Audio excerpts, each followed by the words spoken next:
నమస్తే, నేను ప్రియా. టీవీ 10 తెలుగు న్యూస్కి స్వాగతం. బేతంచెర్లలో 3 కిలోల గంజాయి స్వాధీనం, 3 అరెస్ట్, 1 పరారీ. బేతంచెర్ల మండలంలో గంజాయి అక్రమ రవాణాపై అధికారులు నిఘా కొనసాగిస్తున్నారు. ఈ క్రమంలో సాయంత్రం 5:30 సమయంలో బేతంచెర్ల గ్రామ శివారులోని జగనన్న కాలనీ వెనుక భాగంలో ఉన్న చెట్ల పొదల వద్ద గంజాయిని తరలిస్తున్న 3ని పోలీసులు అరెస్ట్ చేశారు. నంద్యాల టౌన్కు చెందిన చాకలి మనోజ్ కుమార్, బేతంచెర్ల మండలం గోర్లగుట్ట గ్రామానికి చెందిన వడ్డే రత్నకుమార్, బండి ఆత్మకూరు మండలం లింగపురం గ్రామానికి చెందిన గుర్రాల రామన్నలను డిప్యూటీ తహసీల్దార్ మారుతి, విఆర్ఓలు సురేంద్రబాబు, విజయలక్ష్మి సమక్షంలో సిఐ డి వెంకటేశ్వరరావు అదుపులోకి తీసుకున్నారు. వారి వద్ద నుండి 3 కిలోల గంజాయిని స్వాధీనం చేసుకున్నారు.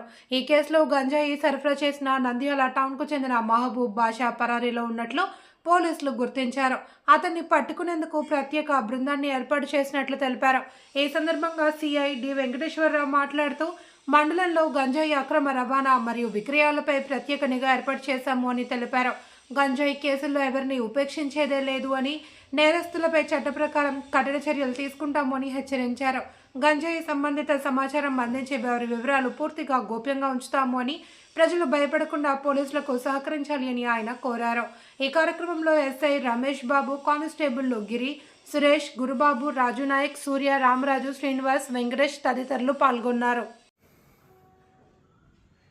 అనగా తేదీ 9/2/2026 మాకు రాబడిన ఖచ్చితమైన సమాచారం మేరకు జగనన్న కాలనీ, బేతంచెర్ల టౌన్ అవుట్స్కట్స్లో జగనన్న కాలనీ వెనకాల చెట్ల పొదల్లో 3 వ్యక్తులు గంజాయి కలిగి ఉన్నారని చెప్పి సమాచారం మేరకు గెజిటెడ్ ఆఫీసర్ అయిన డిటి బేతంచెర్ల గారిని మరియు 2 విఆర్ఓలను పంచాయతీదారులుగా పిలిపించుకొని అక్కడికి చేరి జగనన్న కాలనీ వెనుక ఒక 3 వ్యక్తులు పోలీసు వారిని చూసి పారిపోతుంటే వాళ్ళని వెంబడించి పట్టుకొని వాళ్ళ దగ్గర నేను గెజిటెడ్ ఆఫీసర్ అయిన డిటి గారు చెక్ చేయగా వాళ్ళ దగ్గర ఒక్కొక్కరి దగ్గర ఒక్కొక్క కేజీ గంజాయి, 3 కవర్లో 3 కేజీల గంజాయిని స్వాధీనం చేసుకోవడం అనేది, దానికి గాను సాయంత్రం 5:30 గంటలకు వారు 3ని పంచాయతీదారుల సమక్షంలో అరెస్టు చేసి వారి వద్ద నుండి 3 కేజీల గంజాయిని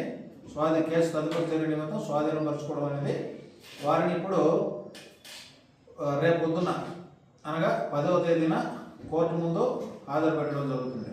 దీంట్లో వీళ్ళ గంజాయి సప్లై చేసే మహబూబ్ బాషా అలియాస్ మరాఠా నంద్యాల టౌన్ అనే వ్యక్తి పరారులో ఉన్నాడు. అతని కోసం సెపరేట్ స్పెషల్ టీంను ఫామ్ చేయడం అనేది, త్వరలోనే అతన్ని కూడా పట్టుకొని అరెస్ట్ చేయడం జరుగుతుంది. ఎవరైనా గమనించండి, ఎవరైనా బేతంచెర్ల మండలంలో, పట్టణ పరిధిలో కానీ, మండలంలో, గ్రామాల్లో కానీ, ఎక్కడైనా కానీ అసాంఘిక కార్యకలాపాలు, నిషేధిత పదార్థాలు, మట్కా, గుట్కా, గ్యాంబ్లింగ్, సారాయి, ముఖ్యంగా గంజాయి ఇట్లాంటివి ఎవరైనా కలిగి ఉంటే దయచేసి ప్రజలు పోలీసు వారికి సమాచారం ఇస్తే వెంటనే చర్యలు తీసుకొని వాళ్ళందరినీ చట్టపరిధిలో శిక్షించడం జరుగుతుంది. ఎవరైనా ఎంతటి వారైనా కానీ దీంట్లో NDPS కింద కేసులు బుక్ చేసి వాళ్ళందరినీ జైలుకు పంపించడం జరుగుతుంది. దయచేసి ప్రజలు ఏదైనా ఉంటే పోలీసులకు సమాచారం ఇస్తే వారి యొక్క వివరాలు, పేర్లు కూడా గోప్యంగా ఉంచడం జరుగుతుంది. ప్రజలంతా సహకరించాలని చెప్పి కోరుకుంటున్నాం. Thank you.